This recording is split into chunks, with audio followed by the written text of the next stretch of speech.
Good evening, everybody.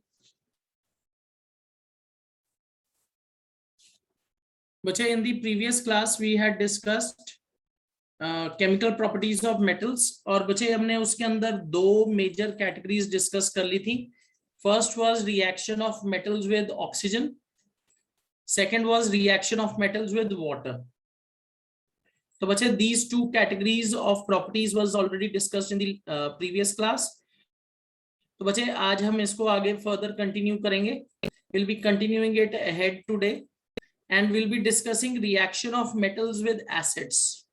हम metals का जो reaction है वो acids के साथ क्या करेंगे आज discuss करेंगे. So बच्चे reaction of metals with acids, इसमें से कुछ जो major reactions हैं हम already acid bases and salts में कर चुके हैं. So बच्चे we'll try to quickly go through it. ठीक है. So we'll be discussing reaction of metals.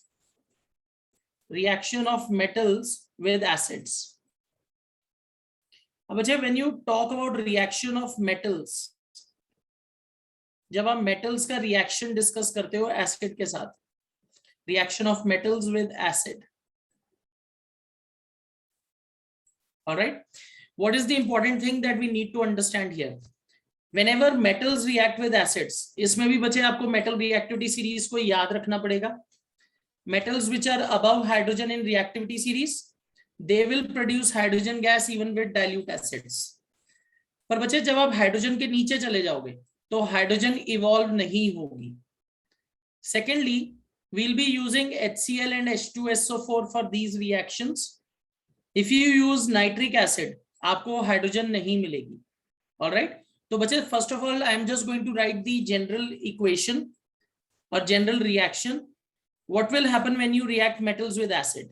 So बच्चे when you put metal, जब भी आप metal को acid में डालोगे, metal plus acid, metal plus acid, बच्चे यहाँ क्या reaction होता है? It will give me salt. It will give me salt plus. It will give me salt plus hydrogen gas. Okay. Metal plus acid. इस reaction में मुझे क्या मिलेगा बच्चे? You will get salt. You will get salt of metal plus hydrogen gas. And बच्चे, what is the test of hydrogen gas? Hydrogen is colorless. Okay. What is the test for hydrogen gas? Hydrogen is colorless, odorless gas. Hydrogen is colorless. Hydrogen is colorless and odorless gas. तो इसको बच्चे test कैसे करेंगे? How will you test this? What do you have to do? You have to burn it. You have to burn it. So it burns with a pop sound. तो हम इसे test कैसे करते हैं? It burns with a pop sound. It burns with a pop sound. All right. It burns with a pop sound.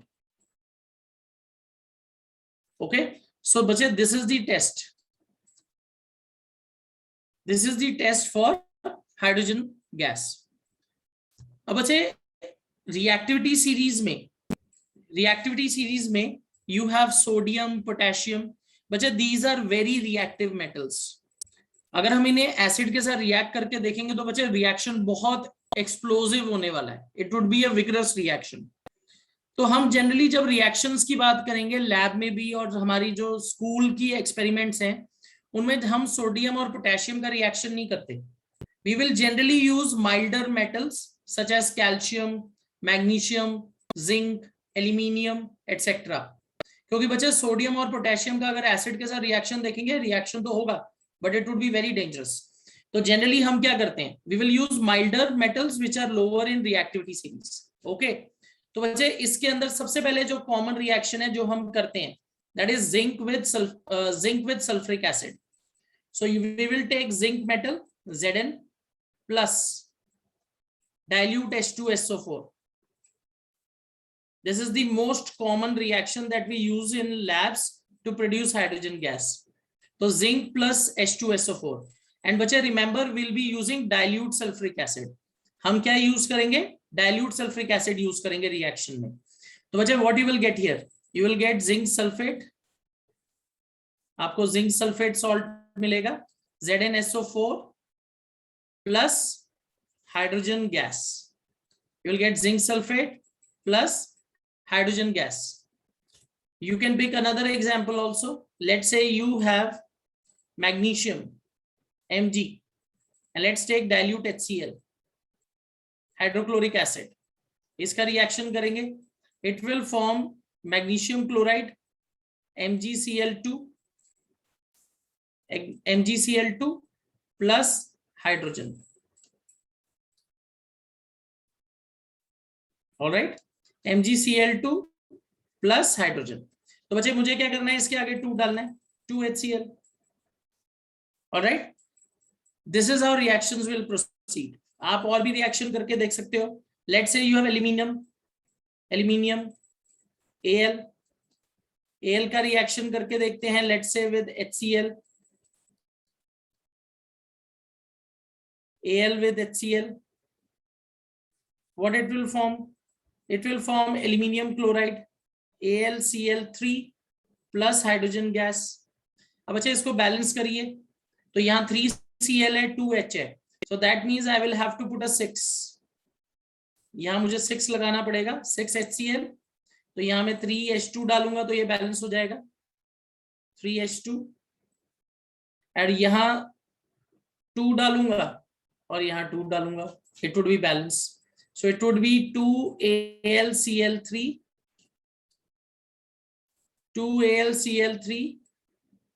plus hydrogen gas। Okay, and बच्चे हमने aluminium के बारे में लास्ट चैप्टर में भी डिस्कशन की थी।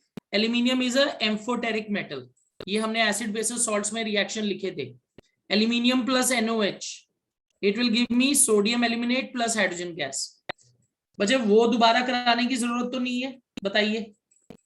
Amphoteric nature of aluminium and zinc, ये हम ऑलरेडी कर चुके हैं एसिड बेसिस सॉल्ट्स में, we have already done that. मैंने आपको बोला भी था कि ये मेटल नॉन मेटल में दोबारा रिपीट होगा, पर क्योंकि हम एसिड बेसिस सॉल्ट्स कर रहे थे तो हमने उसको ऑलरेडी डिस्कस कर लिया है।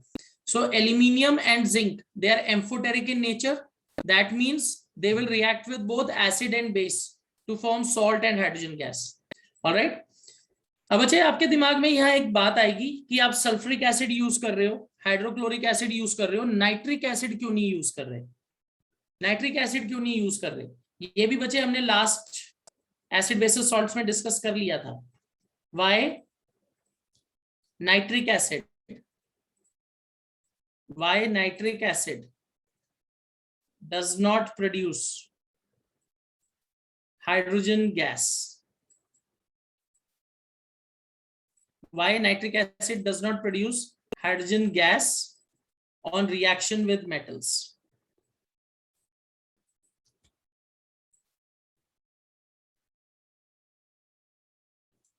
Why nitric acid does not produce hydrogen gas on reaction with metals? Okay, nitric acid hydrogen gas क्यों नहीं प्रोड्यूस करता मेटल्स के साथ रिएक्शन पे? तो बच्चे इसका आंसर क्या होगा? Nitric acid, it is a very strong oxidising agent. Nitric acid जो है बच्चे ये बहुत स्ट्रॉन्ग ऑक्सीडाइजिंग एजेंट है। अगर आप इसको यूज करोगे मेटल के साथ रिएक्शन में, तो जो हाइड्रोजन बनेगी it will be converted into water. जो हाइड्रोजन गैस बनेगी उसको नाइट्रिक एसिड क्या करता है? ऑक्सीडाइज करके क्या करता है? वाटर में कन्वर्ट कर देता है। This is the reason we will never use nitric acid. Okay, nitric acid से क्या होगा? You will get water. So what would be its answer? इसका आंसर हम कैसे लिखेंगे बच्चे? Nitric acid is a strong oxidising agent.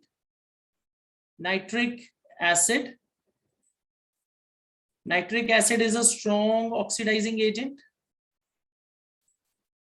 Nitric acid is a strong oxidizing agent.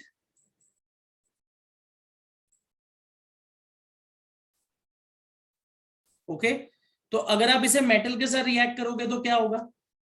It will oxidize, it will oxidize, it will oxidize hydrogen,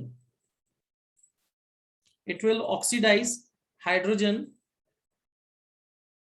into water.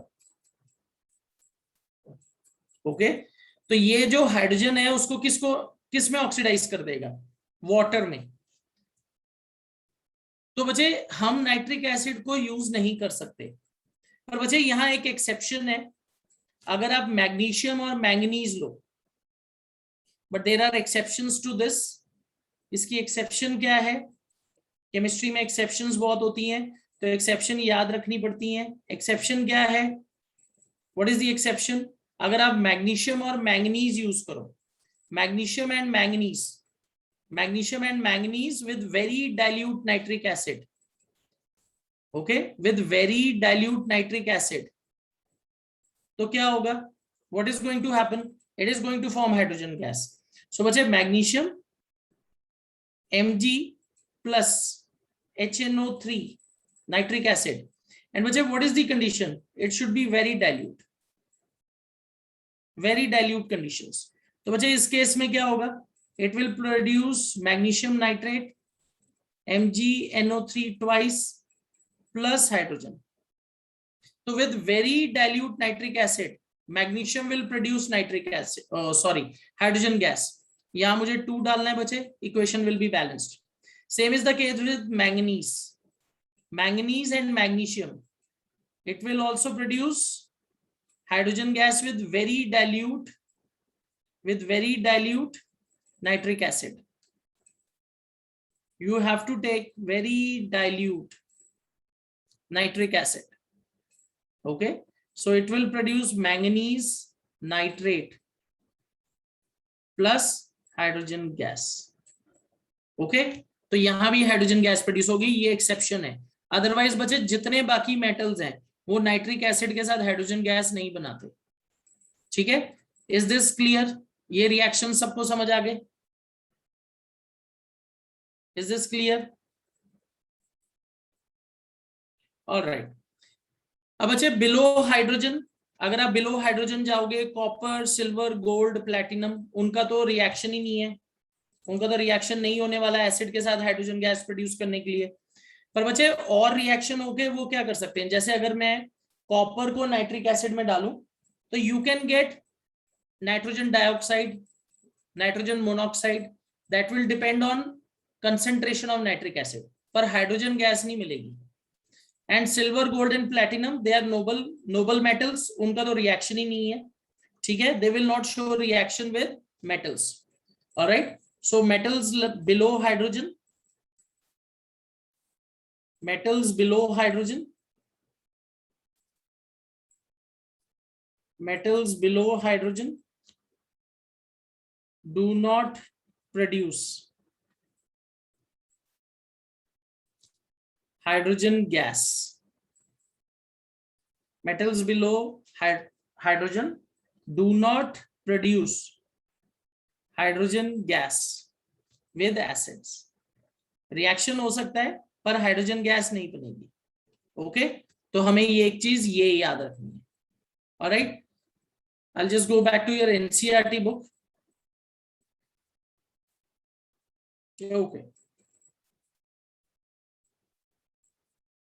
Okay, this is very important. ये देखो बच्चे, ये जो एक question है, ये activity 3.11, this question was asked by Arham in the last class. अगर हम अलग अलग मेटल्स लें और उनको सेम कंसंट्रेशन डाइल्यूट एसिड में डालें तो आपको बबल फॉर्मेशन किस तरीके से दिखेगी।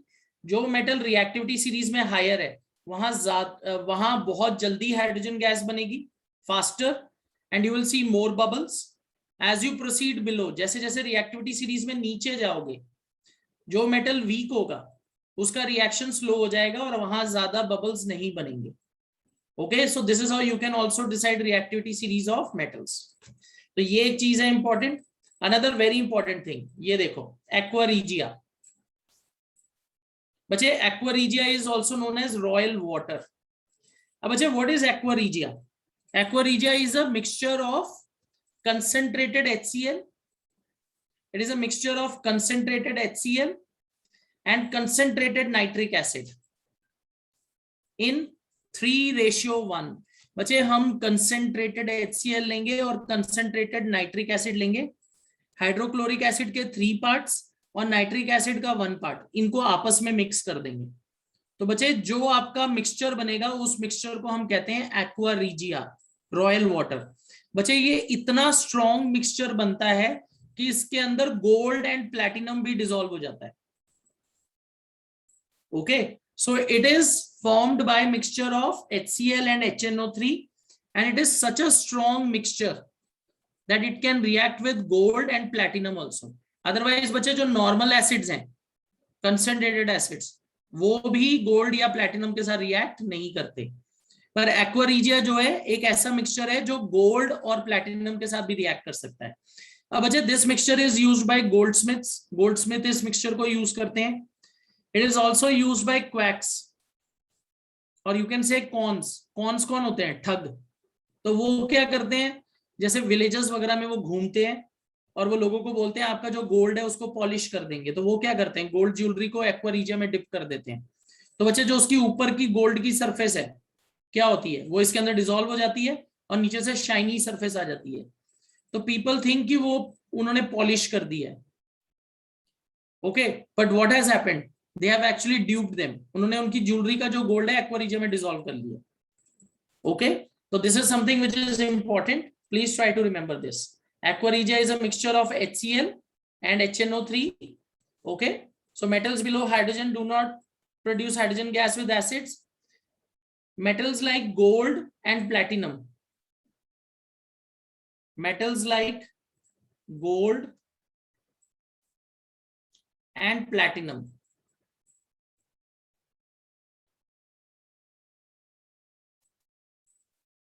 ओके ये जो बचे नोबल मेटल्स हैं, सी अनेशा यू नीड टू रिमेंबर कि जब एक्वा रीजिया में डालते हैं गोल्ड ज्वेलरी को, तो ऐसा नहीं है कि वो सारा का सारा गोल्ड डिसॉल्व हो जाएगा, एकदम रिएक्शन होगा, बट ऐसा नहीं कि पूरा रिएक्शन एकदम बहुत तेजी से होगा। तो they will just dip and take it out, तो उससे जो अपर सरफेस है वो डिसॉल्व हो जाएगी। अगर बच्चे वो काफी देर तक डुबो के रखें तो ज्वेलरी खराब हो जाएगी सारी और लोगों को पता लग जाएगा। देखो बच्चे सिमरन, इसके लिए पूरी प्रोसेसिंग होती है, ऑलराइट, इसके लिए अलग अलग स्टेप्स होते हैं, केमिकल स्टेप्स, जिससे हम एक्वा रीजिया से क्या कर सकते हैं, गोल्ड को वापस निकाल सकते हैं। मुझे भी पूरे उसके टेक्निकल स्टेप्स तो पता नहीं है, ठीक है, but this is something that we can search on Google कि कैसे कर सकते हैं। एक्वा रीजिया में डिसॉल्व हो गया तो उसको हम उसमें से एक्सट्रैक्ट कर सकते हैं वापस, क्योंकि ज्वेलर्स इस प्रोसेस को करते हैं, ठीक है ना। और जो आपके ये क्वैक्स आ रहे हैं या जो कॉन्स आ रहे हैं, ठग आ रहे हैं, वो भी वो करते हैं प्रोसेसिंग। स्टेप्स तो मुझे भी नहीं पता, पर ये एक ऐसी चीज है जो हम गूगल पे सर्च कर सकते हैं, ठीक है। Madhav, what do we understand by noble metal? Noble metal है बच्चे जो रिएक्टिविटी जिसकी बहुत कम है, जैसे गोल्ड है, प्लैटिनम है, सिल्वर है, उनकी रिएक्टिविटी बहुत कम होती है, इसलिए हम उन्हें नोबल मेटल कहते हैं। What do you understand by the term noble metal? Noble का मतलब होता है जो ज्यादा झगड़ालू नहीं होता, तो नोबल मेटल्स जो होते हैं वो रिएक्टिव नहीं होते, इसलिए उन्हें नोबल कह देते हैं। Madhav, is that clear? They are very peaceful metals, जैसे सोडियम और पोटेशियम है, बहुत ही रिएक्टिव मेटल्स हैं। नोबल मेटल्स हैं गोल्ड, सिल्वर, प्लैटिनम, वो ज्यादा रिएक्टिव नहीं है, इसलिए उनको ये टर्म दे दिया हमने। So metals like gold and platinum, they can dissolve in aqua regia, they can dissolve in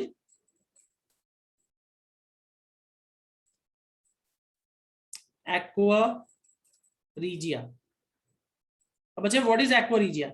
Aqua regia is 3 parts concentrated HCl plus 1 part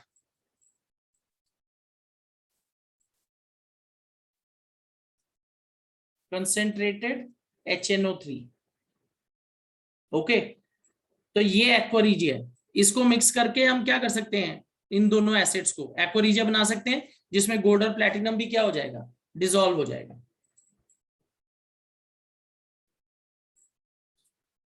देखो अनीशा, ज्वेलरी में जो पॉलिशिंग हो रही है ना, उस प्रोसेस के बारे में तो मुझे भी नहीं पता कि कैसे पॉलिश करते हैं। This is something which is done by jewellers. पर हाँ, ये बात जरूर है कि अगर आपका कोई भरोसे वाला ज्वेलर है तो वो आपको ठगी नहीं करेगा आपके साथ। पर बच्चे अगर कोई डिसऑनेस्ट ज्वेलर है तो बच्चे वो आपको काफी चूना लगा सकता है, वो आपका काफी गोल्ड चोरी कर सकता है। ठीक है, आप इमेजिन करो उसके पास कितनी सारी ज्वेलरी आती है पॉलिशिंग के लिए, तो कितना उसमें से वो चोरी कर सकता है। ओके। पर बच्चे देखो, दिस इज समथिंग जो हम लेमैन है, आपकी तरह मैं भी लेमैन हूँ, सो आई डोंट नो कि वो कैसे पॉलिशिंग वगैरह करते हैं। ठीक है ना, तो दिस इज समथिंग जो जूलर्स ही जानते हैं। पर हम इसे गूगल पे जरूर सर्च करके देख सकते हैं। इसके स्टेप्स के बारे में तो मुझे भी नहीं पता कैसे करते हैं। हाँ, ये जरूर है एक्वारिजिया वो यूज करते हैं। इसलिए वो गोल्ड टीथ लगाते हैं। ओके, उनके पास सोना बहुत है तो सोने के दांत लगा लेते हैं। चलो ठीक है। देखो बच्चे, गोल्ड के जो टीथ लगाने का ट्रेंड है ना, वो पहले से ही है। बिकॉज गोल्ड इज इनर्ट, तो किसी के जब दांत वगैरह टूट जाते थे तो पहले वो गोल्ड के टीथ लगवा लेते थे। इसमें कोई स्टेटस वाला सिस्टम नहीं है, gold was noble metal, reactive नहीं है, इसलिए लगवा लेते थे। ठीक है ना। ऑल राइट, चलो लेट्स मूव ऑन। अब अच्छा, we will be now discussing displacement reactions, reaction of metals with other salts, reaction of metals with other salts. हमने सिंगल डिस्प्लेसमेंट रिएक्शन किया था चैप्टर नंबर 1 में, तो यहां आपको ज्यादा दिक्कत नहीं होगी। Will just quickly discuss it through. Reaction of metals, reaction of metals with salt solutions। तो बच्चे अगर मैं देखूं तो it is what, it is single displacement reaction. तो बच्चे इसमें एक बहुत सिंपल सा फंडा है। अगर आपके पास ज्यादा रिएक्टिव मेटल है तो कम रिएक्टिव मेटल को उसके सॉल्ट में से डिस्प्लेस कर देता है। तो you need to remember metal reactivity series for this. इसमें बच्चे हमने एक रिएक्शन देखा था, iron nails Fe dipped in copper sulfate solution। बच्चे what is the color of copper sulfate solution? Anybody? अगर किसी को याद हो, what is the color of copper sulfate solution? Green। okay, similar it is not green बच्चे, वो blue है। pale green तो ferrous sulfate solution होता है। तो यहाँ copper sulfate solution का कलर क्या है? blue। And on reaction, what it is going to form? It is going to form FeSO4. It is pale green in color. Pale green solution बन जाएगा plus copper. And copper will be deposited on iron nail and it is reddish brown. तो ये colour change हो रहा है। And बच्चे, why this is possible? ऐसा क्यों पॉसिबल है? ऐसा क्यों हुआ? क्योंकि बच्चे आयरन जो है कॉपर से रिएक्टिविटी सीरीज में ऊपर है, so iron can displace copper. Okay, let's take another example. Let's say you have magnesium, magnesium plus zinc chloride. बच्चे, कैन दिस रिएक्शन प्रोसीड? क्या ये रिएक्शन होगा? पहले तो आपको ये डिसाइड करना है क्या मैग्नीशियम जिंक के ऊपर है रिएक्टिविटी सीरीज में कि नहीं।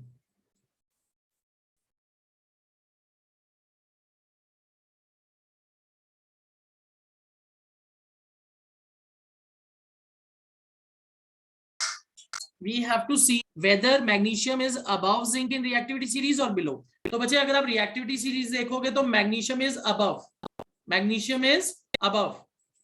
तो बच्चे इसमें क्या होगा? Magnesium will displace zinc, magnesium zinc को डिस्प्लेस कर देगा। तो बच्चे it will form magnesium chloride MgCl2, ये एक्वस रहेगा। Okay, plus zinc.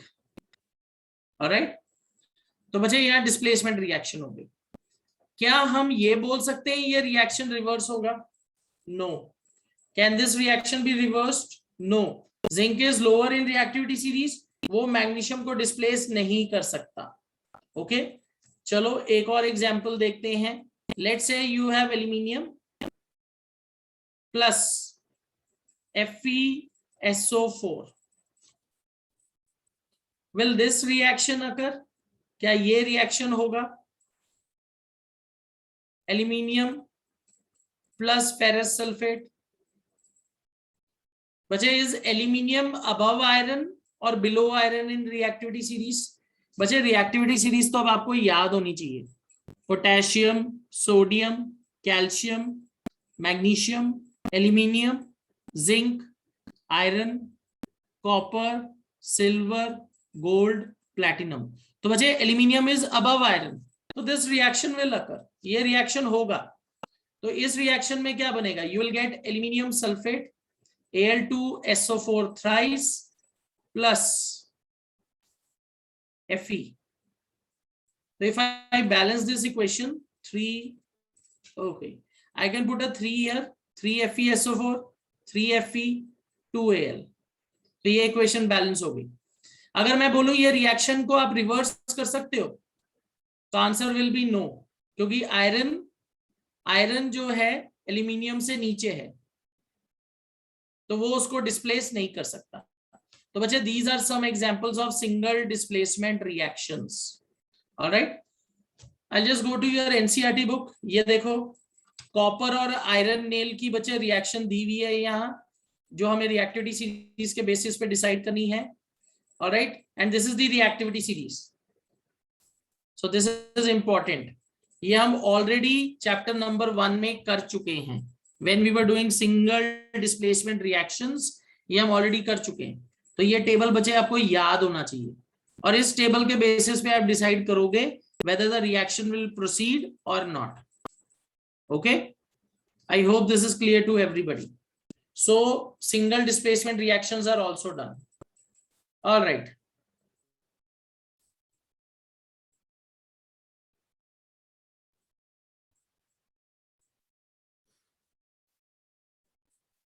Okay, but just let's quickly discuss these blue box questions. Why sodium is kept immersed in kerosene oil?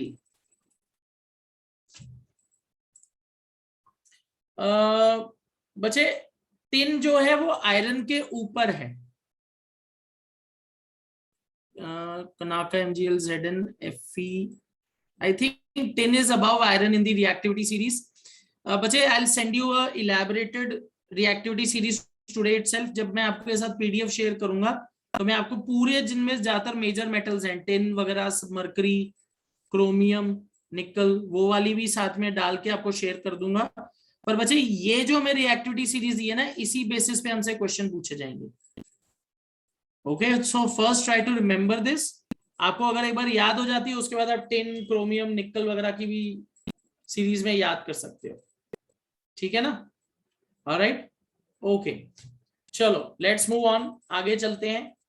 Question number 1, why sodium is kept immersed in kerosene oil? Because on exposure to air. बच्चे on exposure to air what is going to happen? It is going to spontaneously burn. आप इसे water में भी store नहीं कर सकते.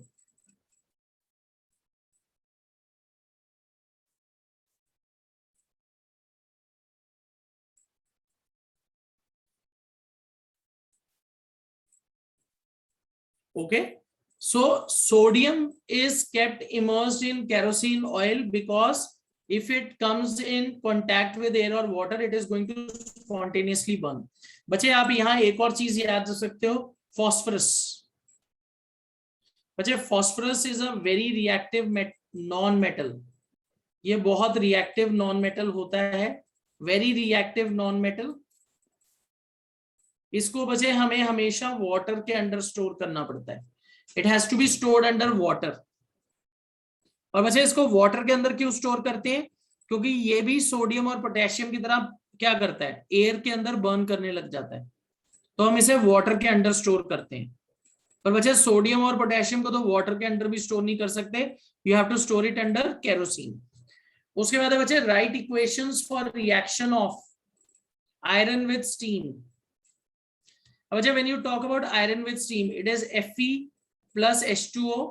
और मैंने आपको बताया था उस दिन कि ये मैग्नेटिक ऑक्साइड फॉर्म करेगा, Fe3O4 plus hydrogen gas. So it is 3Fe 4H2O.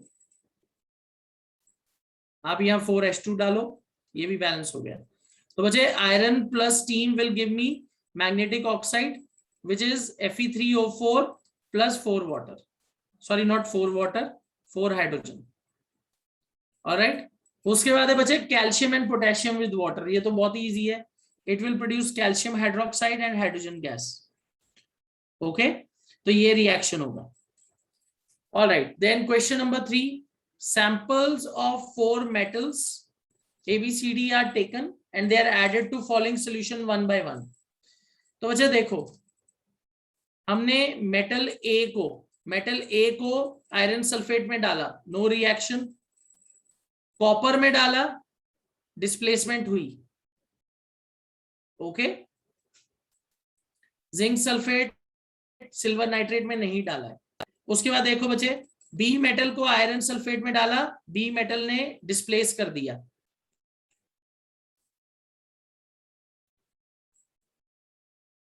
Zinc में नो रिएक्शन। सी में देखो, सिल्वर नाइट्रेट में डिस्प्लेसमेंट हुई है। सो बच्चे आप अगर इनको कंपेयर करो तो which is more reactive, A B C D, सबसे ज्यादा रिएक्टिव मेटल कौन सा होगा?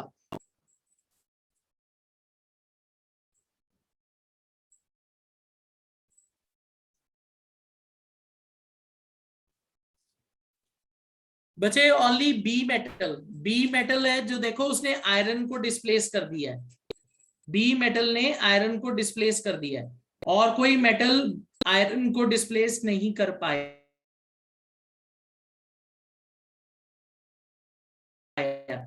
B is very reactive. Alright, अब बच्चे अगर आप इसको कंपेयर करो, just try to compare this with other reactions. इनको आप कंपेयर करके देखिए दूसरे रिएक्शन पे, सबसे ज्यादा लेस रिएक्टिव कौन सा एलिमेंट है? नो रिएक्शन डी, क्योंकि बच्चे इसका तो किसी के साथ कोई रिएक्शन नहीं है, ये तो डिस्प्लेस ही नहीं कर पाया, तो it is the least reactive. Okay बच्चे, ए और सी में फिर कौन ज्यादा रिएक्टिव है? बी तो सबसे ज्यादा रिएक्टिव हो गया, डी सबसे कम है। ए और सी को किधर डालेंगे? ए ने देखो कॉपर को डिस्प्लेस कर दिया, सी ने सिर्फ सिल्वर को डिस्प्लेस किया है। तो बच्चे इसका मतलब है ए सेकेंड नंबर पे आएगा, ए सेकेंड नंबर पे आएगा। ओके, तो बच्चे B A C D, B A C D, that would be the order. B would be most reactive and D would be less reactive, सबसे least, B A C D. Okay, so most reactive would be B. All right, what would you observe is B is added. अगर आप बच्चे B को copper के अंदर डाल दो, what would you observe? बच्चे B ने क्या किया है? आयरन को डिस्प्लेस कर दिया है, तो मतलब ये आयरन से ज्यादा रिएक्टिव है। तो बच्चे अगर आप इसे कॉपर में डालोगे, what is going to happen? You will observe displacement, यहां भी डिस्प्लेसमेंट होगी। Okay, if you put it in copper sulphate, यहां भी डिस्प्लेसमेंट होगी, क्योंकि उसने आयरन को डिस्प्लेस कर दिया है। अरेंज द मेटल्स, वो हमने कर दिया in order of decreasing, B A C D. ठीक है, तो बच्चे ये क्वेश्चंस हो गए, this is based on displacement reactions. Question number 4, which gas is produced when dilute HCl is added to reactive metal? बच्चे अगर आप डाइल्यूट HCl को रिएक्टिव मेटल के अंदर डालो तो कौन सी गैस प्रोड्यूस होती है? Hydrogen gas. Iron reacts with dilute H2SO4। बच्चे आई होप आप ये रिएक्शन लिख लोगे, it is very easy. Iron plus sulphuric acid will give me iron sulphate plus hydrogen gas. Okay, उसके बाद बच्चे question number 5, what would you observe when zinc is added to solution of iron 2 sulphate? अगर बच्चे आपके पास zinc है और आपने उसे आयरन सल्फेट में डाला, तो रिएक्शन होगा कि नहीं होगा? Reaction will occur because zinc is above iron sulphate. तो zinc plus FeSO4, it will give me zinc sulfate plus Fe. So a single displacement reaction will occur. All right. तो बच्चे यहाँ आपकी सारी केमिकल प्रॉपर्टीज जो हैं they are over, they are done. चलो अब बच्चे we move on to the next portion. How do metals and non metals react. Metals and non metals कैसे रिएक्ट करते हैं. ठीक है. सो बच्चे basically here what we will be seeing, we will be talking about formation of ionic compounds or we will be talking about ionic bonds. So bache what is a, first of all we will try to understand what is a ionic compound. Ionic compound kya hota hai. What is a ionic compound? Bache ionic compound is a compound which is formed by bonding between charged ions, or you can say it is a bond which is formed between ions, oppositely charged ions. तो ये compound कैसे form होता है. It is a compound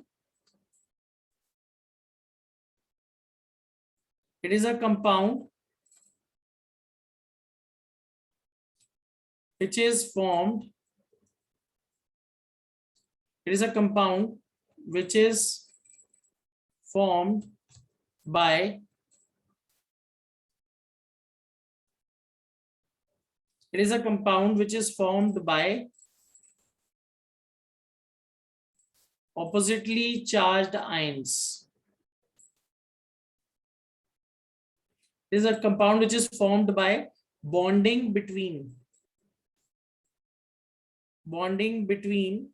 oppositely charged ions.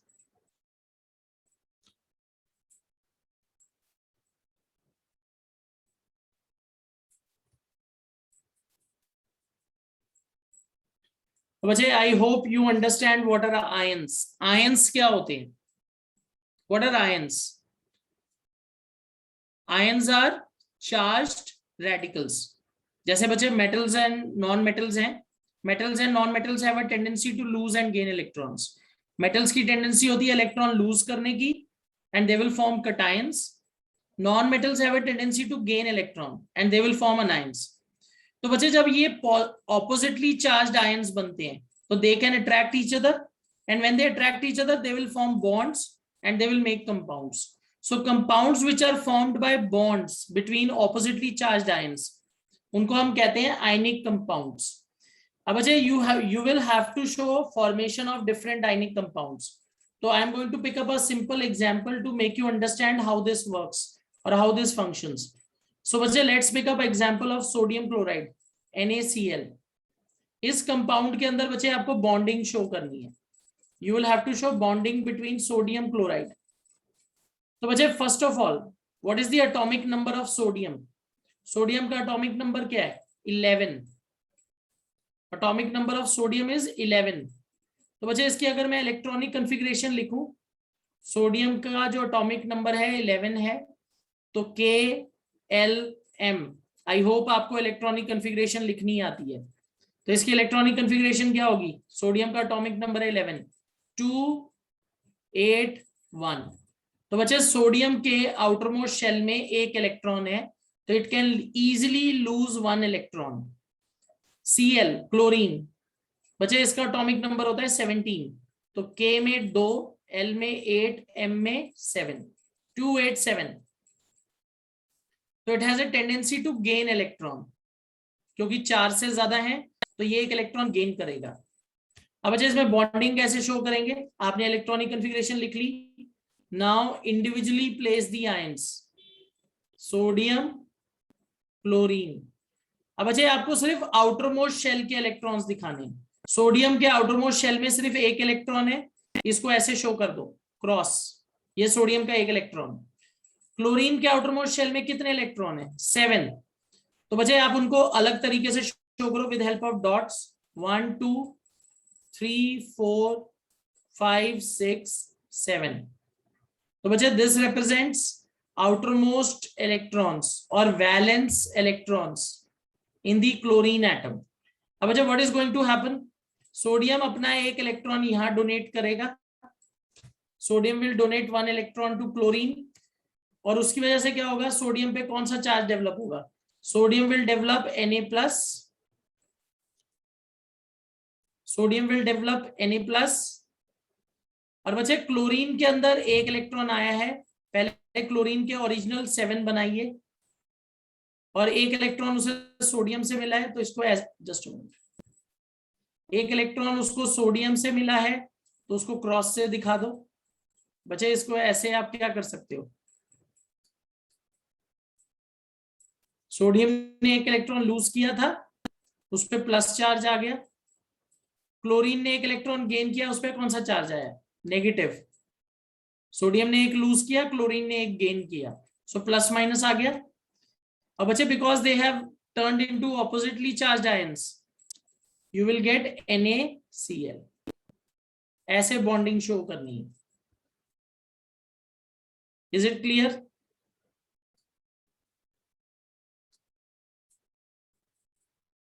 Alright, अब बच्चे आपको एक example देता हूं, एक और आप खुद करके देखिए। अब let's say you have calcium chloride CaCl2, इसके अंदर बॉन्डिंग दिखानी है। तो बच्चे कैल्शियम का एटॉमिक नंबर होता है 20, क्लोरीन का एटॉमिक नंबर होता है 70।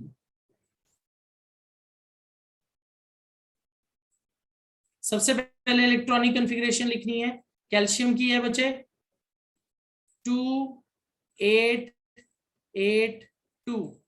तो कैल्शियम में बच्चे जो आउटर मोस्ट शेल है उसमें कितने इलेक्ट्रॉन है, 2। क्लोरीन लेंगे, it has electronic configuration of 287।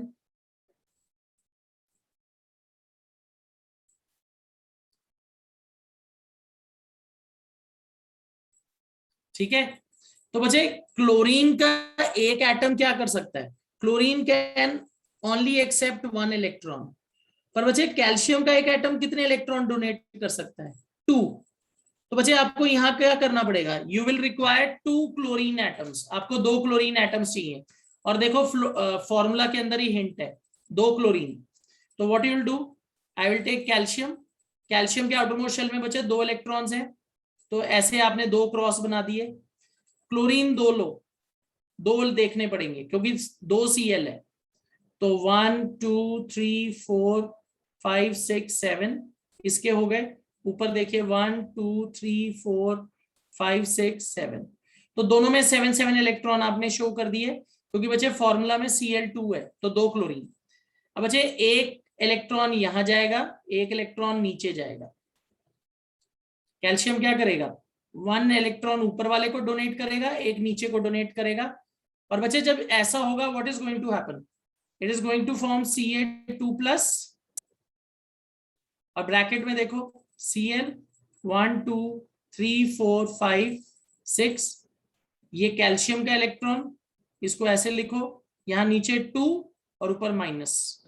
बचे हर क्लोरीन के ऊपर कितना नेगेटिव चार्ज आएगा, -1, और ऐसे आपके पास कितने आयंस हैं, 2, तो इसलिए मैंने उसे ब्रैकेट में शो कर दिया। और आपका फॉर्मूला क्या बन जाएगा, CaCl2। I hope this is clear, सबको समझ आ गया ये बात, एवरीबडी इज क्लियर,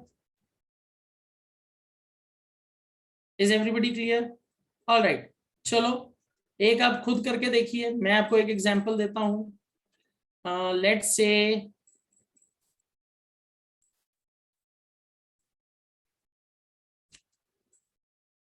से you have sodium oxide Na2O।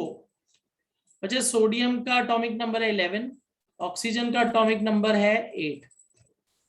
कैसे करेंगे इसको, सब करेंगे एक बार, गिव इट अ ट्राई।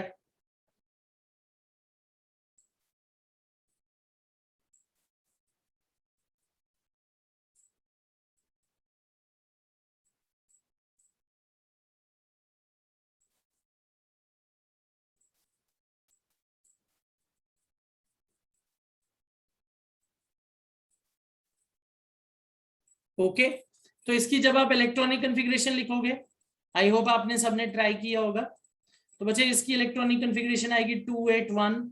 तो सोडियम की बच्चे आउटर मोस्ट शेल में एक इलेक्ट्रॉन है सिर्फ, ऑक्सीजन के कितने हैं 6, 286। तो बच्चे ऑक्सीजन को चाहिए 2, पर सोडियम एक ही दे सकता है।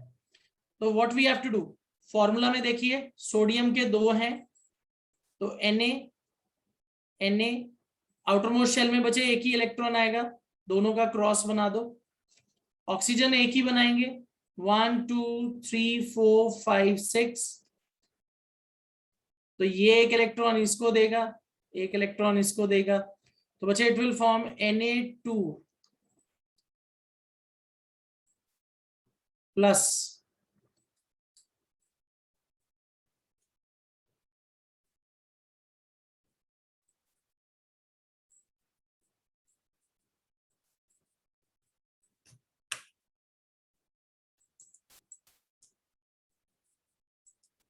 हाँ जी अनीशा। सर यहाँ पे 2,6 होगा ना सर? सर 8 क्यों होगा सर? जस्ट अ मोमेंट, मैंने 8 डाल दिया, राइट? यस। ओके 2 6, सॉरी 2 6 मैंने सल्फर का लिख दिया, 2 6। ओके, तो बच्चे ऑक्सीजन के आउटर मोस्ट शेल में कितने इलेक्ट्रॉन आएंगे 6 आएंगे, तो सोडियम एक इसको, तो it will B Na2 plus, और ब्रैकेट में हम क्या लिखेंगे O 1 2 3 4 5 6 1 2। तो बच्चे इसके 8 इलेक्ट्रॉन पूरे हो गए, तो ये स्टेबल हो गया। आपने लास्ट ईयर बच्चे ऑक्टेट और ड्यूप्लेट का कॉन्सेप्ट पढ़ा होगा। Atoms have a tendency to lose और gain electrons to form octet. Octet का क्या मतलब होता है, आउटरमोस्ट शेल में 8 इलेक्ट्रॉन्स।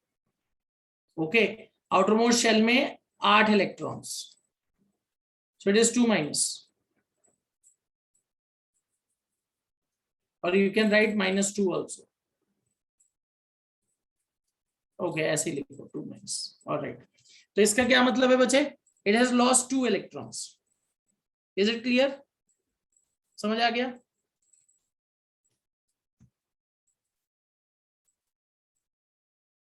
All right, तो बच्चे this is how you will write ionic bonds। इस तरीके से हम क्या कर सकते हैं, आयनिक बॉन्ड्स को फॉर्म कर सकते हैं आयनिक कंपाउंड्स के अंदर। अब बच्चे when you get ionic compounds, जब आपको आयनिक कंपाउंड्स मिलेंगे, तो आयनिक कंपाउंड्स के अंदर ओके, आयनिक कंपाउंड्स के अंदर कुछ जनरल प्रॉपर्टीज हैं। What are the properties of ionic compounds?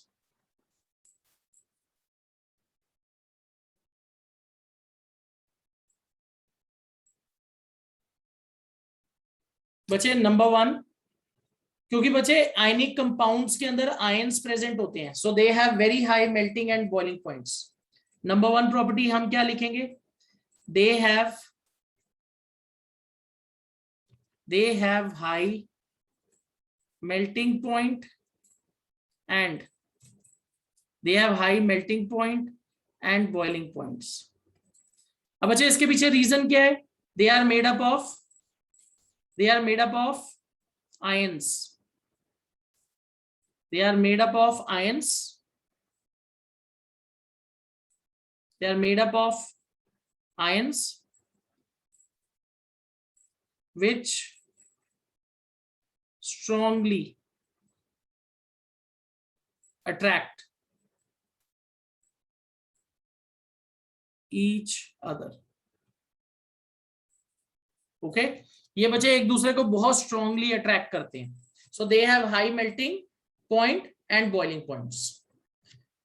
उसके बाद है बच्चे second, they are good conductors of electricity, they are good conductors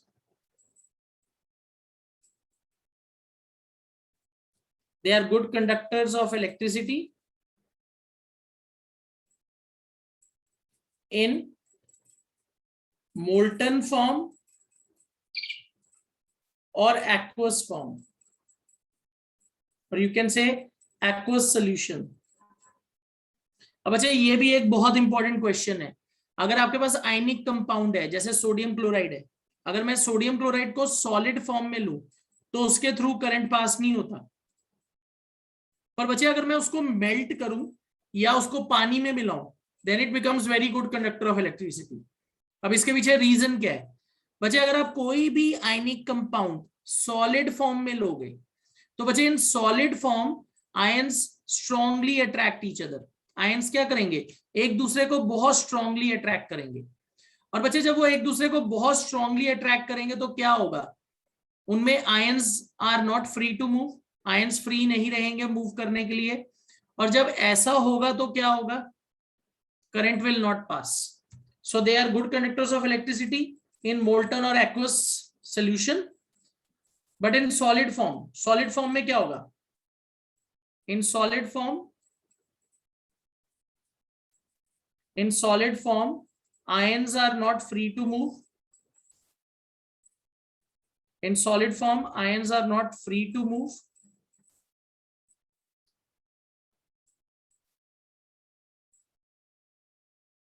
Therefore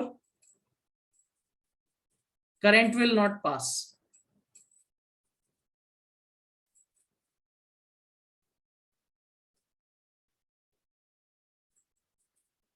Through them.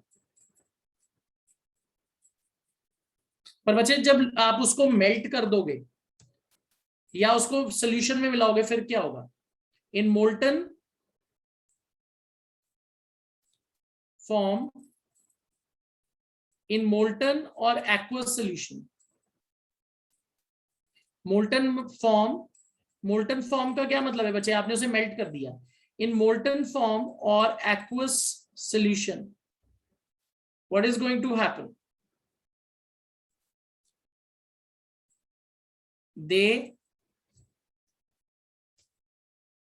Ions क्या होंगे, ions will be free to move,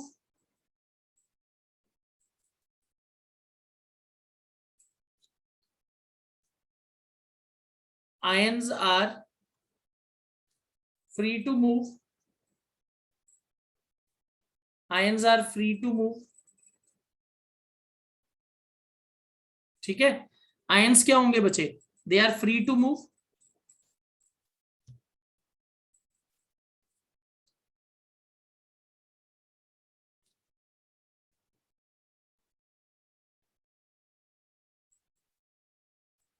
therefore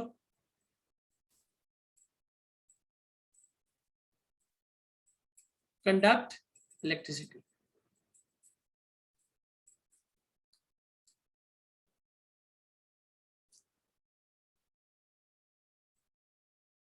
alright, तो बच्चे ये रीजन होता है कि अगर हम आयनिक कंपाउंड को पानी में डिसॉल्व करें या उनको मेल्ट करें तो वो क्या करेंगे, वो करंट उनके थ्रू क्या कर सकता है, पास कर सकता है। ठीक है बच्चे, तो बच्चे दिस इज इट। यहाँ आपका जो मेटल एंड नॉन मेटल वाला चैप्टर है it is over, it is completed. इतना ही पोर्शन आपका जो टर्म 1 का सिलेबस है बच्चे उसमें आना है। So we have completed the term 1 chemistry syllabus. Alright, I hope this is clear to everybody.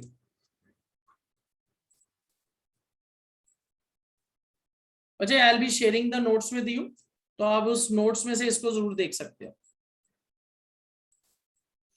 Okay, सी देवा दत्तन ने क्वेश्चन पूछा है कि SO4 के ऊपर 2- चार्ज कैसे आता है। बच्चे इसमें हमें ऑक्सीडेशन नंबर का कॉन्सेप्ट लगाना पड़ेगा। SO4 ऑक्सीजन का कितना होता है, -2, सो 4 into -2 is -8, सल्फर का +6, सो -8 + 6 कितना हो गया, -2, तो sulphate has a charge of -2। पर बच्चे यहाँ ऑक्सीडेशन नंबर का कॉन्सेप्ट है एंड दिस इज समथिंग जो आप +1 में ही जाके सीखोगे। सो एज ऑफ नाउ तो आपको उनको वैलेंसी को याद ही करना पड़ेगा क्योंकि ऑक्सीडेशन नंबर का कॉन्सेप्ट अभी आपको नहीं आता। तो दिस इज समथिंग जो हमें इसी तरीके से याद करना पड़ेगा, जैसे सल्फेट है -2, nitrate is -1 and so on. हाँ जी Arham. Sir, today my network was a bit disbalanced. Sir, could you please share the recorded video in the group? बच्चे रिकॉर्डिंग मैंने करी हुई है। We are going to put this on the YouTube first and then it will be link to the app. ठीक है बच्चे? Okay, sir. Okay. All right बेटा, okay. All right.